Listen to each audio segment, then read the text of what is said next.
the Ohio State Buckeyes escape or survive, or maybe you just want to say beat the Texas Longhorns. I think any of those descriptions are accurate, but I don't think if you are an Ohio State fan, you are frustrated whatsoever. If you're a Texas fan, you're extremely frustrated for those reasons. You had it. You had the ball. The ball was in your court, and you simply kicked it back to Ohio State's court. You dropped the wide open pass. Ohio State won 28-14 in a wonderful back and forth Cotton Bowl classic. And now Ohio State advances to the national championship game to play the Notre Dame Fighting Irish, and Texas goes home.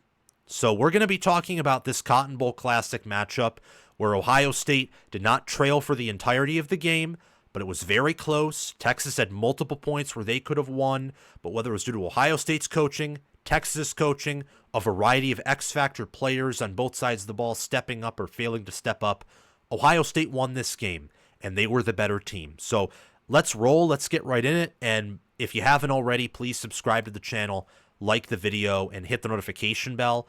I know that many of you probably watch my show consistently, but you just haven't subscribed because you haven't thought about it. I've done that with some channels that I've watched. I think even at one point with like a big name like Josh Pate or Joel Klatt, I was watching them like, oh, I'm not subscribed to them. Let me subscribe to them. So it's just something that happens even to the best of us. Please hit that like button, click the subscribe button, click the notification bell as well so that you get notified when we go live Mondays and Wednesdays at 6 p.m. Eastern time. We will also be live Saturday, January 11th. So tomorrow at the time of this recording, and today at the time you will be watching this, most of you at least, at 6 p.m. Eastern time to preview the national championship game and do a little bit more deep analysis of some of these playoff games. You won't want to miss that. So the notification bell so that you can get notified when we release new content.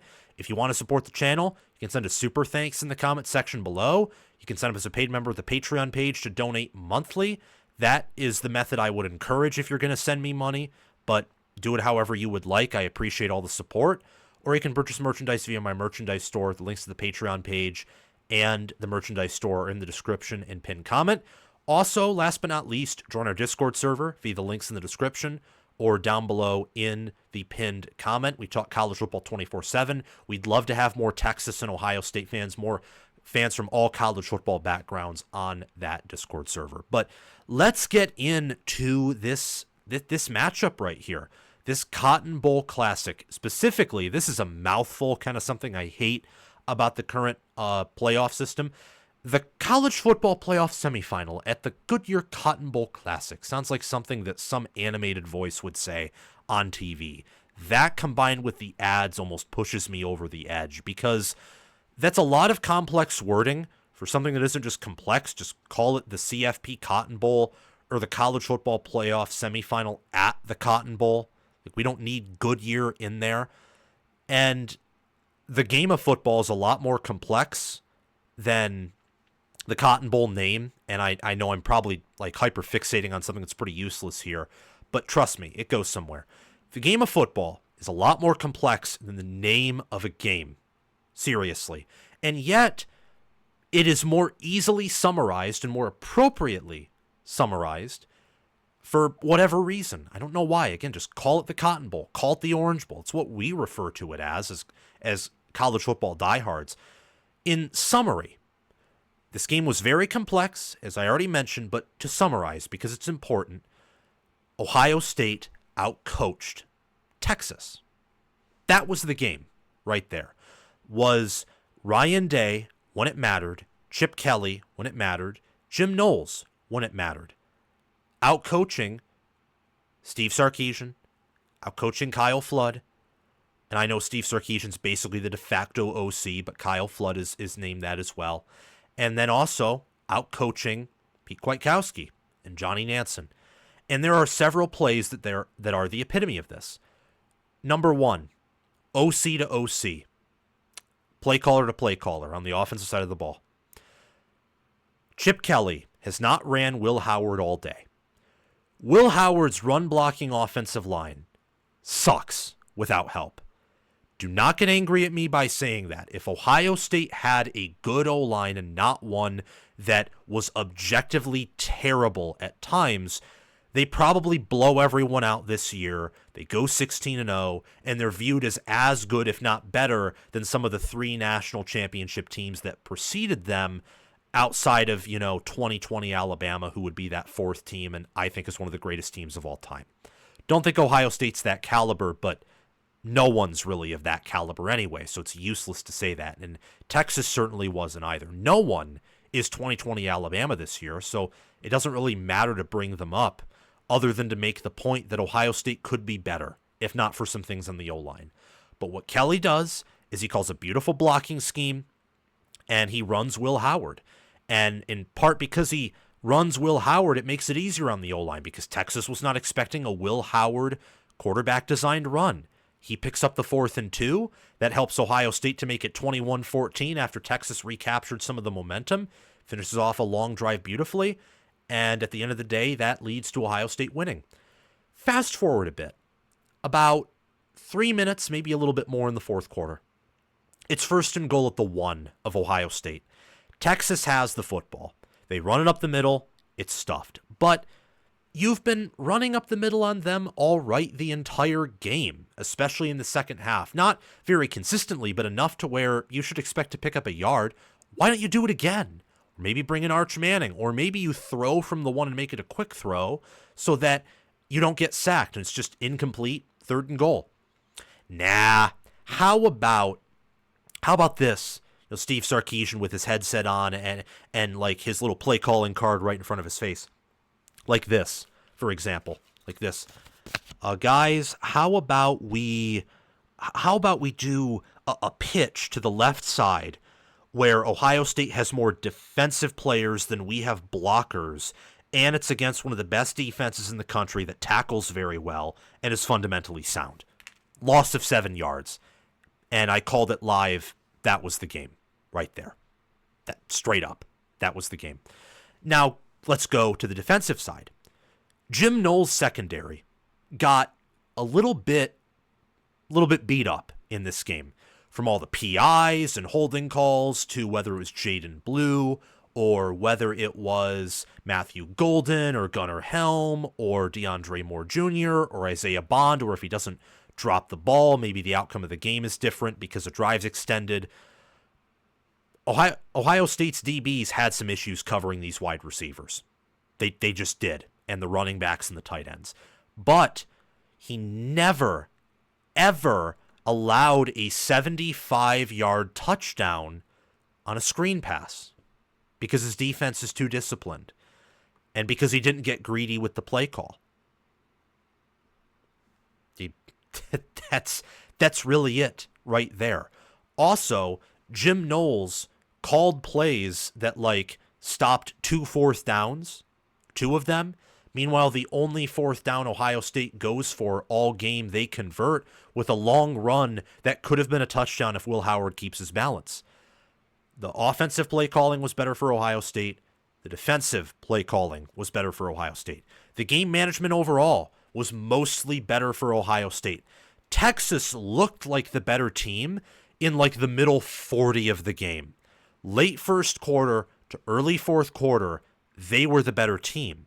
They were clearly better for almost the entire game outside of the first 10 minutes of the 1st quarter in the trenches. But that's roster. And it wasn't sizable enough to compensate for the coaching edge that Ohio State had. For everyone that hates on Ryan Day, for everyone who doesn't like him, and even I, this year, for the first time in I think Ryan Day's career, questioned him because the loss to Michigan was that bad. But I never said that he, should be fired, at least from my personal opinion. I said I empathized with the opinion that he should have been after the Michigan game, thought that almost from an emotional sense it made sense, but thought logically it didn't. Or symbolically it made sense because being 0-4 against Michigan since your first win is not acceptable at OSU. But he wins the big games in large part, and the big games he doesn't win are against some of the greatest teams of all time or teams that win the national championship. It's hard to beat national championship contenders. it's hard to beat GOAT caliber teams. Just a fact of life, really. And then, on top of that, Ryan Day, when he was the play caller at OSU, called things brilliantly against most top 10 teams, even top 5 teams. Remember Clemson in 2020, Georgia in 2022. Remember Oregon this year, Tennessee this year, Texas just last night. And then there are probably other games I'm forgetting as well, like Michigan 2019, for example, is a game I'm probably forgetting. Or maybe in 2021 against Michigan State, where yes, Ohio State had matchup edges, but to be up 49-0 on a team that went 11-2 and who had some NFL players on, defense and had Kenneth Walker, that's pretty impressive. It's a pretty good game. Day is an elite college football head coach.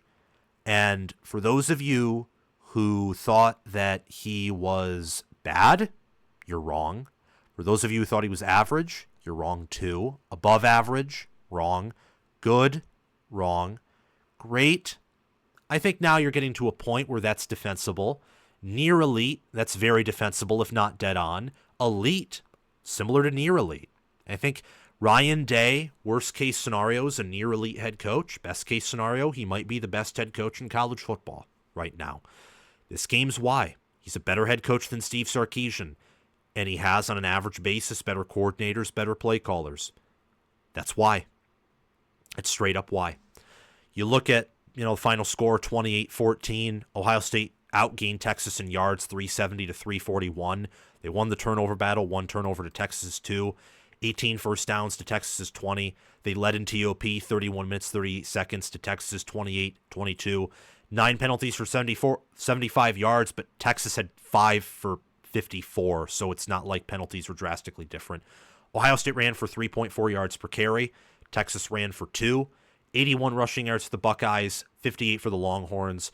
Ohio State averaged 8.8 yards per pass attempt. Texas averaged 7.3. Both had 1 interception thrown. Howard had 1 touchdown pass. Ewers had 2 touchdown passes. Ohio State was 3 of 10 on third down, 1 of 1 on fourth down. Texas was 5 of 15 on third down, so exact same third down efficiency. Ohio State just had fewer third downs, but the Longhorns were 1 of 3 on fourth down.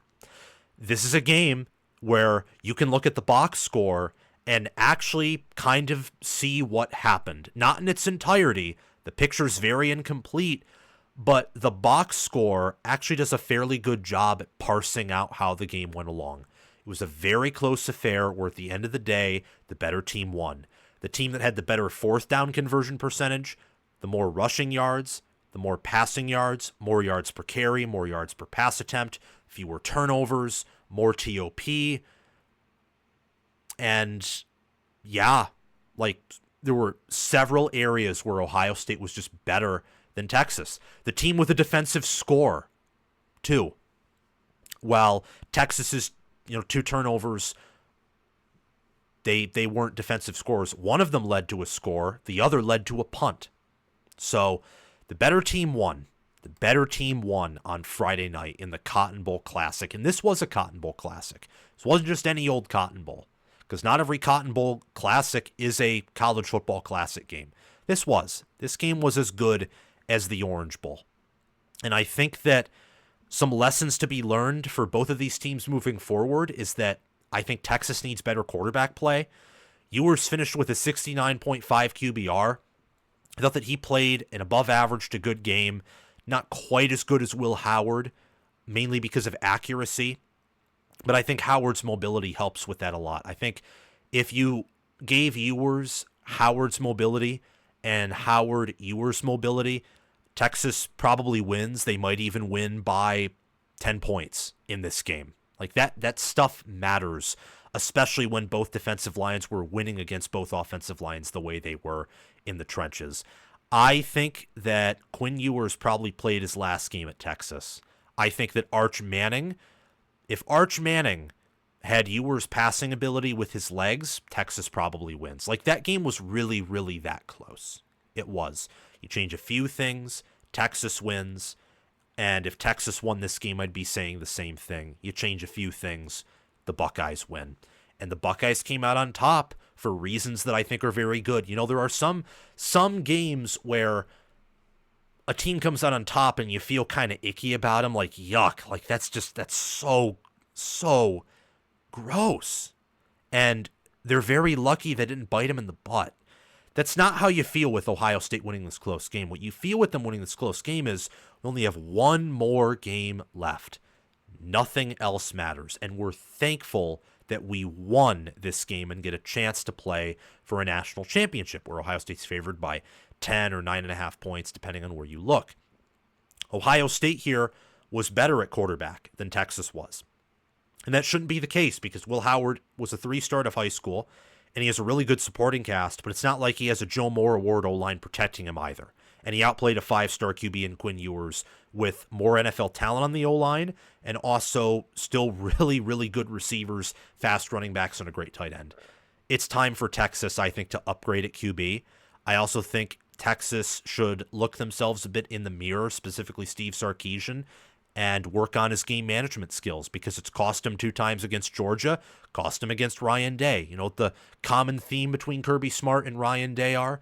The common theme between them is they are good game managers. Sarkisian is not a good game manager. It's been one of his weaknesses with Texas. Recruiting is elite. NFL development is elite. Making sure the roster is balanced is elite. Beating the small teams, the medium teams, some good teams, and occasionally putting together such a wonderful offensive game plan that you still win a big game. Sark's great at all of those things. But at consistently beating the best of the best and playing to your team's potential, he is not elite at that. He's worse than Ryan Day at that. And it is very hard to win a national championship. That's not why I'm saying that about Sarkisian. I'm saying that because there is a universe where right now Texas is 15-0 and they're playing for an undefeated season. And they don't actually have the same roster limitations that OSU does. They didn't suffer season-ending injuries to their 2 best offensive linemen, and they don't have a spot on their roster where they have the same bad recruiting that OSU does. So Sark, there's a certain argument that he actually has a maybe better deck of cards than Day does this year. Now, that's just an opinion of mine that I'm not attaching myself to because it's more of a thought than a statement of fact from my perspective, but it's something to ponder. So that's the perspective with Texas. The defense for Texas played well. 2 sacks, 4 TFLs. Ohio State had 9 TFLs, 4 sacks. I thought that in this game, looking at it, I kind of thought to myself that Texas's defense played better than OSU's did. They didn't have the same breakdowns in general coverage. Now, they did have that 75-yard screen pass, but that was like basically it, and that was one play. On a play-per-play basis, holding all plays equal, which is, I think, faulty for determining a game winner, but not necessarily for determining, how good a position group is. On a play-per-play basis, I was more impressed with Texas's defense than I was with OSU's. And Jim Knowles is a damn good DC. He might be the best DC in college football. He's certainly a top 2 DC. The only other defensive coordinator I put in the same realm as Jim Knowles right now is Phil Parker at Iowa. That's it. And Knowles has done a better individual job this one season than Parker has, potentially for a variety of reasons, but there's a strong argument that Jim Knowles is the number 1 DC in the country. So Pete Kwiatkowski and Johnny Nansen have earned massive respect for me after this game. But it was also clear, to circle back to Texas, that with all the offensive weapons they have, and even with the better offensive line than Ohio State, especially in terms of potential and NFL talent, Ohio State's offense was that much better. It really, really was that much better. They put together more sustainable drives. They put together several long drives, longer drives than what Texas had for scores. They scored more offensive points, and it felt like at times Ohio State wasn't out-scheming Texas for offensive play calling. In the biggest moments they did, which is why I give Ohio State the coaching edge in totality for this game. But Sarkisian was doing wonderful play calls throughout the game, getting guys open, using motion, finding creative ways to run the ball. And I don't think Ohio State did that for a lot of the game, really until they had to in the fourth quarter. And yet Ohio State's offense was clearly the better offense in every position outside of tight end and and the offensive line. And that needs to be fixed. Whatever is wrong with Texas's offense, and it's been this way every year under Sark, where they just have never really cracked that top 10 level, something needs to give there. And I'm thinking it's QB play, but I also think play calling has something to do with it as well. And that's the Texas side of things. Look, they went 13-3. I don't think for Texas the season is a failure. I don't think it's a resounding success either, but they also finished first in the SEC, and that was their first year. Regular season, I know, was a pretty easy schedule, but they finished first, and they were the best team in the SEC analytically. So I think that for year one in a new conference, the season overall was a success. Not a resounding success, not as successful as Oregon's first year in the Big Ten, for example, because they were undefeated, beat either the national runner-up or the national champion in the regular season. They also won the conference, which, again, Texas didn't do. But still, 13-3 for year four under Sark, I think, is a success. They're recruiting at a high level, developing at a high level. I wouldn't be shocked next season if Texas might be, dare I say it, better than they are this year. That wouldn't shock me at all, especially with like Anthony Hill Jr. and Colin Simmons returning. Really, really good players. I mean, they have so much depth, and they have a lot of guys who are impact players. Colin Simmons, for example, is like an alien, and he's coming back. So Texas has a bright future. Wouldn't be shocked if they actually beat Ohio State and Columbus to kick off the 2025 regular season. Speaking of Ohio State, let's turn to the Buckeyes. For the Buckeyes, it's simple. You can win it all, and you're in the national championship game, and that's wonderful, and you're a massive, massive favorite, and you have a great head coach, an elite head coach. You have an elite defensive coordinator. You have an elite offensive coordinator who I think pairs well with Ryan Day. I think that Ryan Day, quite honestly, is a better OC than Kelly is. But the fact that you basically have two OCs on the team and they can mesh philosophies, that just kind of compounds on top of the greatness of the cerebralness, I don't even know if that's a word, of Ryan Day's philosophy on offense, which is very, very effective. You outpassed Texas, you outran Texas, on defense, you're in more sacks, you're in more TFLs, you had more passes defended, and you got a defensive touchdown, and you made bigger plays. You had a really, really good game. Now, was it perfect? No, of course not. 9 penalties for 75 yards. Your O-line, I don't want to hear anyone praise Justin Fry for the rest of the year. I don't. I just don't want to, because if you had a better O-line coach than Justin Fry and a better recruiter, this game's never in doubt. There's no need for panic attacks. In fact, it'd be that way for the whole year.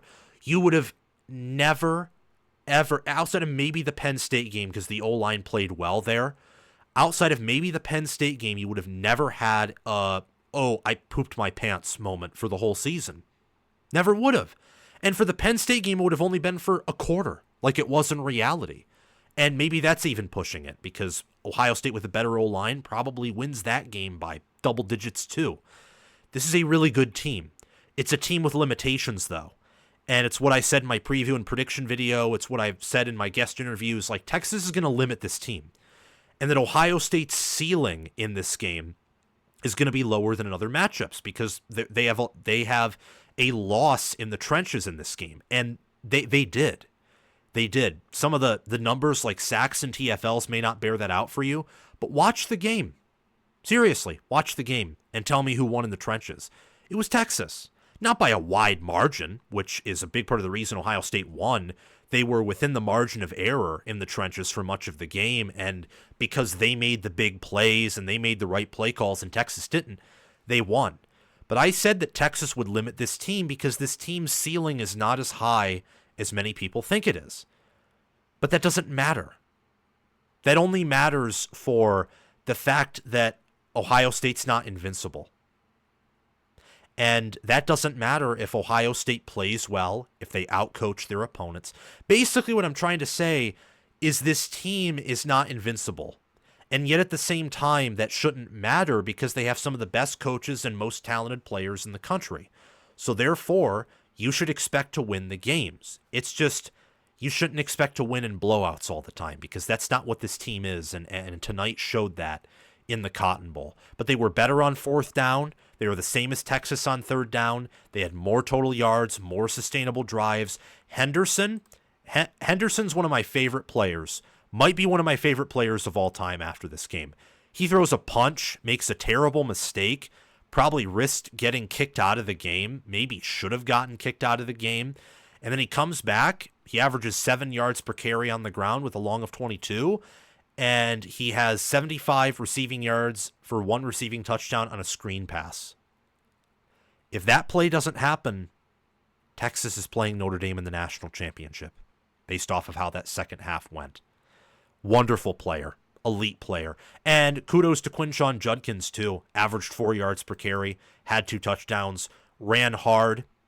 And also, I want to shout out one more player for Ohio State, that being Carnell Tate. 7 receptions for 87 yards.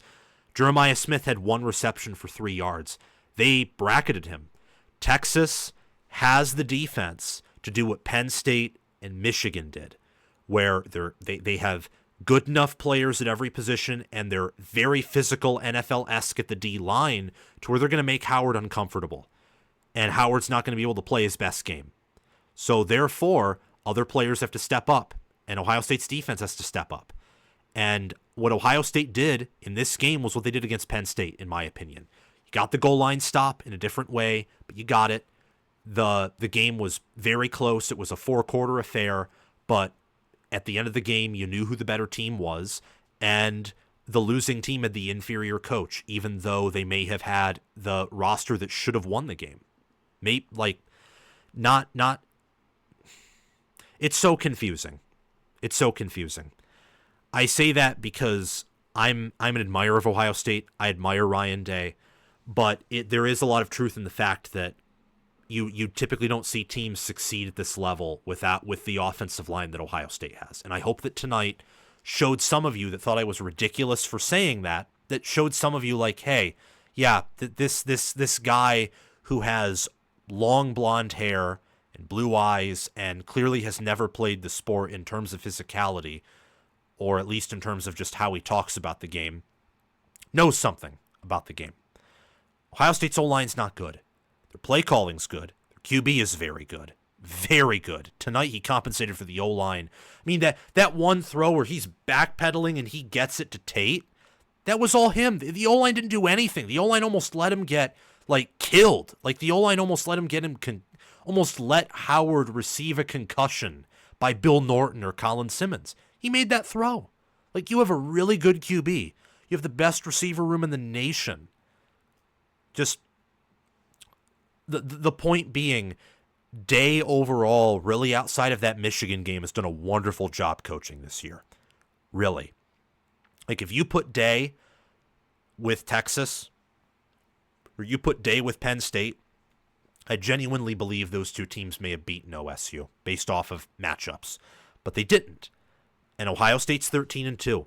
And there's only one of Ryan Day. And you have him. You have Ryan Day. No one else does.